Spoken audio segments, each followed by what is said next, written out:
Координаталық жазықтықта ABCD көп бұрышы бейнеленген. AB кесіндісі мен DC кесіндісінің ұзындықтары бірдей, және олар горизонталь кесінділер. Көп бұрыштың сәйкесінше үш төбесі берілген. А, С және Д төбелері беріліпті. Егер Б нүктесі бірінші ширекте болса, Б нүктесінің координатасы қандай? Демек біз координаталық жазықтыққа ABCD көп бұрышын бейнелеп, осы жерде Б төбесінің координатасын анықтауға жетпіз. Алдымен координаталық жазықтықты салып алайық. X осі және Y осі.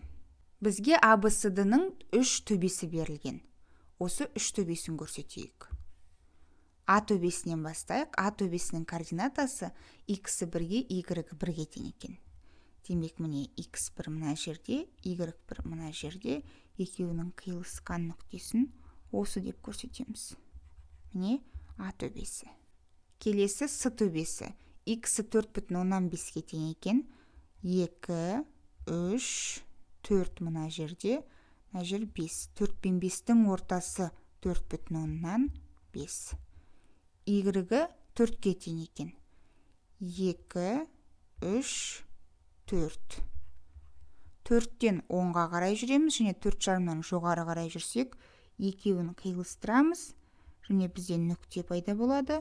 Бұл С төбесі. Және соңғы төбесі X минус 1,5 екен. Минус 1 мына жерде, минус 2 мына жерде, екеуінің ортасы минус 1,5. Y-гі 4-ге тең екен. 4 міне. 4-тен солға қарай жүреміз. Минус 1,5-тен жоғары жүрсек, міне екеуінің қиылысқан нүктесі. Бұл Д нүктесі. Біз үш төбені тауып алдық. Төртінші төбе әлі белгісіз, бірақ осы үшеуімен қосып көрейік.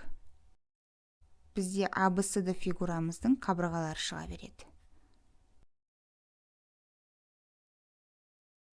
Демек, бізде Б нүктесі мына жақтарда орналасады. Неге? Себебі бізге былай айтқан, АБ мен DC кесінділері горизонталь, және олар бірдей деген. Демек, АБ кесіндісі DC кесіндісіне горизонталь болу үшін АБ кесіндісін осылай орналастыру қажет боламыз. Және төртінші қабырға.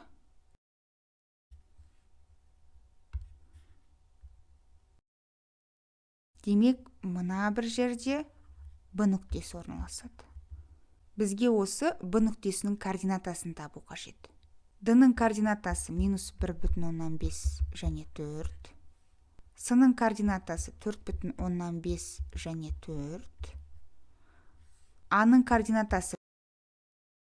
Енді бізге Б-ның координатасын табу қажет. Бізге АБ мен DC кесінділері бірдей деді. Демек, DC кесіндісінің ұзындығын тауып көрейік. Ол үшін біз С нүктесінің координатасынан D-ны азайту қажетпіз.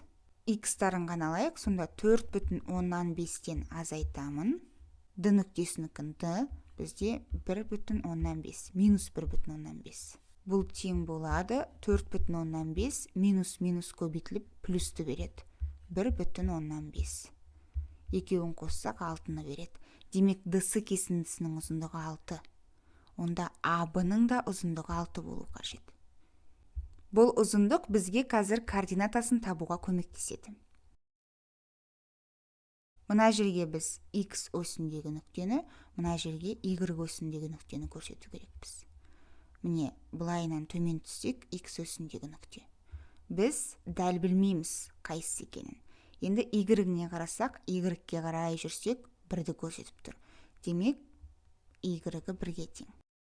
Енді X-ін қалай тапсақ болады.